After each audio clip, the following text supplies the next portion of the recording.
Mas o estudo, então, por isso que o Espírito de Verdade, o nosso grande mestre Jesus, disse: Espíritas, amai-vos, eis o primeiro mandamento, instruí-vos, eis o segundo.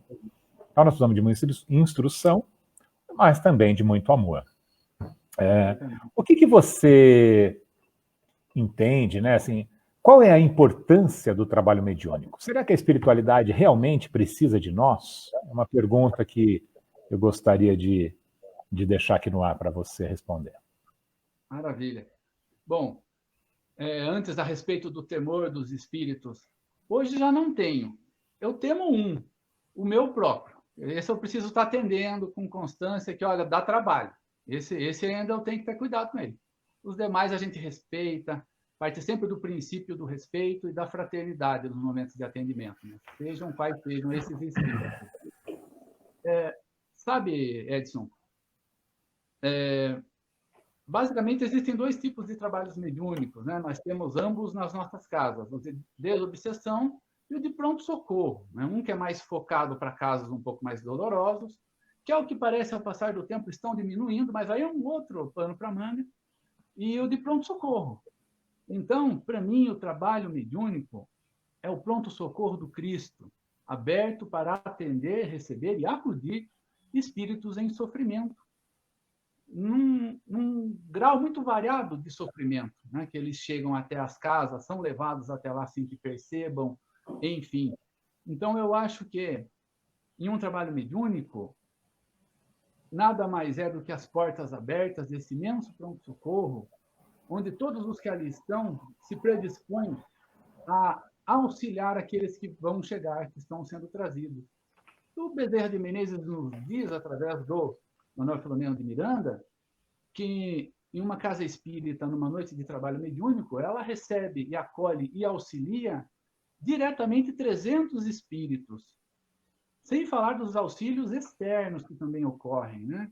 Estamos falando, ele fala, só daqueles que estão dentro da casa, daqueles que chegam até o centro e serão atendidos de algum modo. 3 centenas. E a gente, com os olhos físicos, vê só 8 médios em torno de uma mesa, 10 médios, 12 no máximo.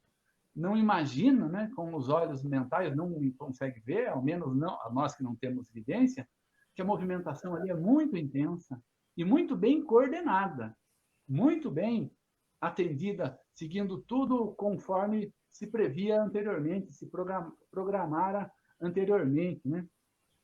Você perguntou se o médium seria fundamental. Fundamental, eu digo que não. Mas ele não deixa de colaborar estando lá. E ele, no trabalho mediúnico, sobretudo ao término daquela noite, é quem mais recebeu. Nós que trabalhamos ali somos quem mais recolhemos, né? Ao final daquela rodada, ao final daquela noite. Né? Fernando, isso eu queria que você chegasse nesse ponto, para que eu olhasse aqui, ó, bem nos olhos do nosso público que está nos assistindo.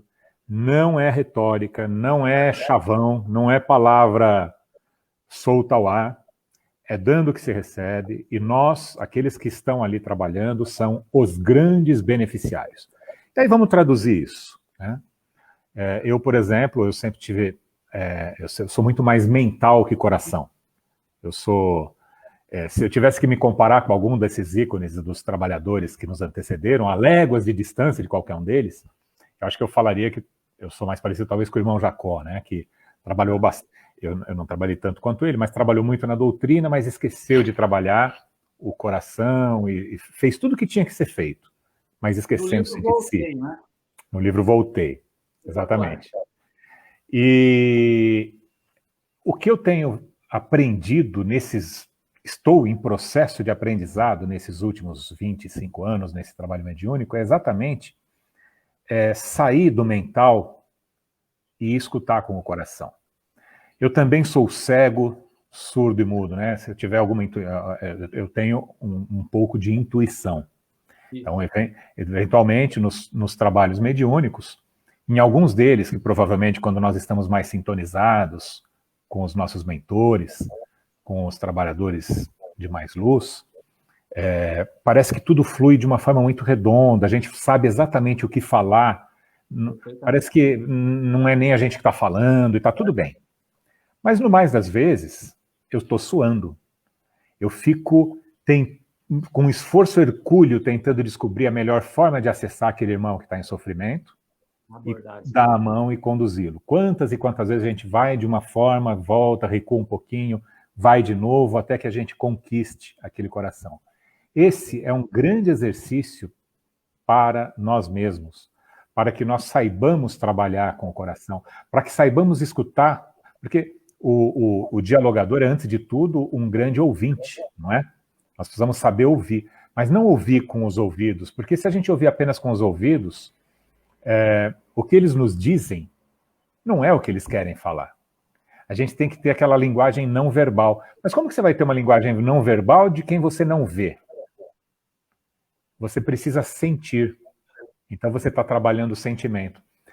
Para mim, eu entendo que se nessa encarnação eu não estivesse trabalhando como dialogador, seria uma existência perdida. Porque a minha maior carência é escutar as pessoas com o coração, e eu não teria essa grande aula, essa pós-graduação